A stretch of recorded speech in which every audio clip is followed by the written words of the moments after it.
Дараагийн мэдээг танилцуулъя. Японы Осака хотын усны байгууламжууд хуучирч муудалсан байдалтай байгаа. За үүнийг сэргээхэд засгийн газраас асар их хэмжээний хөрөнгө оруулалт шаардлагатай. За үүнд одоо туслах зорилгоор жирийн нэгэн иргэн хандив үргэсэн байна. За түүний өгсөн хандив нь олон нийтийн анхаарлыг татаж байгаа юм. За учир нь өгсөн одоо хандив нь бол 21 кг алтан гултмай байсан гэсэн ийм мэдээллийг Осака хотын захирагч өгч байгаа юм. За ойролцоогоор энэхүү 21 кг алтан гултмай нь 560 сая йен буюу ам долларч хэлжүүлвэл 3.6 сая долларын өртөгтэй алтан гултмайг өнгөрсөн оны 11-р сард нэрээ нууцлах хүссэн хандивлагч хандивсан гэж Осака хотын дарга Хидеоки Йокояма өнгөрсөн пүрэв гарагт басан хэвлэлийн баг хурлаар мэдгдсэн байна. За бараг 3 сая хүн амтай Осака хот нь Японы Кансай бүсэд байрладаг худалдааны төв юм байна. Тус улсын 3 дахь том хот.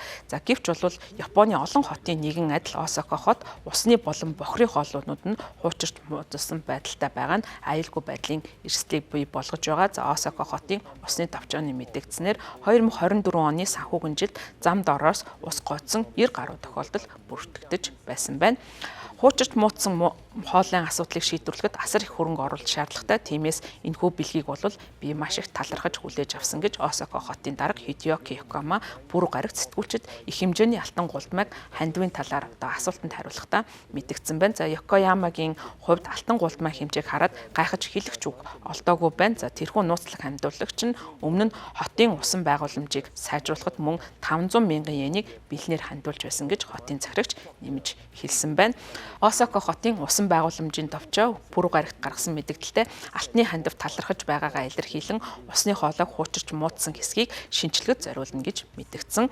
Орон нутгийн хэвлэл мэдээллийн хэрэгслийн мэдээснээр Японы усны хоолойн 20 гаруй хувь нь хуульд заасан 40 жилийн ашиглалтын хугацаанаа аль хэдийн давсан байдгийн байна. За Японы хотуудад хөрсний нуралт үүсэж байгаа нүх үүсгэн нь бол улам бүр түгээмэл болж байгаа юм байна. За эдгээрийн олонх нь хуучирсан бохрын шугамын дид бүтцтэй холбоотой байдаг. За өнгөрсөн жил саятай момужид асар том нүх гарч ачааны машины бүхээг нь бол дотгошоо орсноос үүдэн тухайн үед машиныг барьж авсан жолооч нь амнасаа алдаж байсан харамсалтай хэрэг гарсан. За нүх үүс нь бохрын хоолой хагарснаас үүдэлтэй гэж үзэж байгаа.